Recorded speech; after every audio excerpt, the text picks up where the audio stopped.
Hello everybody, CritCrab here with a heavily requested story. This one is actually the top post of all time on our very own subreddit, garnering over 200 karma. So sit back, relax, put the entire CritCrab Reddit playlist on in another tab, and let's get right into this tale of RPG woe. Roll post. I recently began a seafaring campaign on Roll20 a couple weeks ago and was excited to play. The players are a group of pirates who were left behind on an island due to a mutiny. They had none of their starting gear, though I told them they would get it soon, with the exception of any holy symbol or item of sentimental value that can't just be replaced. The party is made up of a blood domain cleric named John Carlabosh, a hobgoblin bard named Sander, a pair of mysterious twins named Jill and Jane, and a Triton paladin named Van, the subject of our lovely story. During the first session, everyone was trapped on an island and had started scavenging for materials to survive the night. All except... No, I'm kidding. But while the others were talking and working together, figuring out what to do, Van had decided to go out on his own, doing his own thing, and dove into the water searching without ever talking to the others. He only found a shard of broken glass. The party had set up camp for the night and started a fire. An uneventful night and some smooth jazz later, day comes and off in the distance, there's a fishing boat. The party begins discussing what to do. Everyone except Van. He jumps into the ocean and makes a stealth roll, which he fails, and then is attacked by the man on board. The rest of the party is stuck waiting, doing nothing for around 15 minutes while Van steals the spotlight. He eventually gets the fisherman to bring the boat ashore, and then the party leaves the island. In the Discord server after our session, I asked for feedback and gave feedback. Though I do feel I could give a bit more, John's player was hilarious and played his character well. Xander was very smart and resourceful, and I could see his character turning into a great leader type. Jill's and Jane's players created the cutest interactions between the two while working seamlessly with the group. And then finally, there's Van.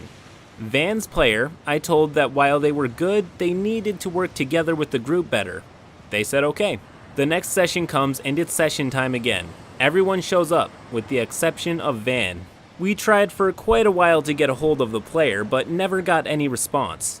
We ended up playing without him, but the session had to be abruptly cut short. Despite this, we still got a bit of important exposition in and a little bit of character interaction. The next week comes, and you would never guess. Van was out again, and yet again, no response. We continued with the session anyway and had an amazing time. A new NPC was introduced that I loved playing, story was progressed, and everyone had a good time. I quickly wrote out the summaries of the session in our Discord server. I was eager to start another session over that weekend, but sadly that didn't happen. 2 days after the second session though, I find a string of messages in the Discord. Van's player had completely snapped. He started by complaining about nobody getting equipment, yet despite that being explained, he was exceptionally angry about not getting his money because I'm a noble and that's unbalanced, because it's gearing someone to start as a rogue and just steal. He also complained how I was being biased to spellcasters by doing that. He then complained about how we had terrible communication and how I never responded to his messages, which I cannot find anywhere. The next message just genuinely hurt to read. I had no attachment to this player, and I know I'm not amazing as a DM, but what was said next hurt me in an indescribable way. I mean, having a shitty DM is pretty funny. Xander's player immediately stood up for me, and I thank him greatly for that. Before he left, he wrote an entire paragraph of everything that was wrong with me and the group. How everyone has a complex for knowing how to use Roll20. How he cleared his schedule and then we never played, how we scheduled our game late at night when I have things to do, and after the many talks about scheduling, about how one player had 2 characters, how UA was allowed, I'm still not sure what he was talking about, I have absolutely nothing in UA in my game yet, and how I wasn't prepared to DM sessions. What a punk. I only noticed this entire exchange a couple minutes after they left the group, but I was stunned, completely and utterly. I was hurt, I was offended, and at the end I was just glad they left. Lesson to be learned here. Don't be a Van, and once again, don't be a Fakar. The end. And post. Honestly, going back over this story, it seems like the single big issue the party had was poor communication. And from the looks of it, the party was communicating just fine.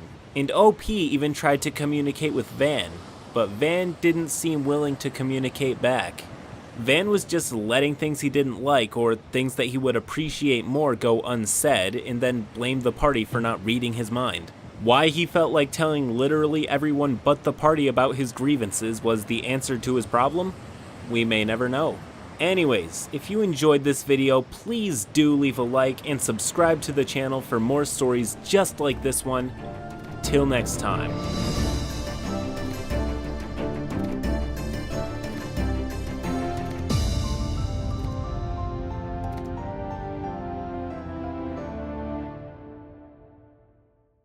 Arc alert, arc alert. Last Arc is in the final stages of the pre-demo, and the free, playable demo will be out in mere days on their own website. So go check out their Facebook page in the description to be the first to check out the demo when it releases.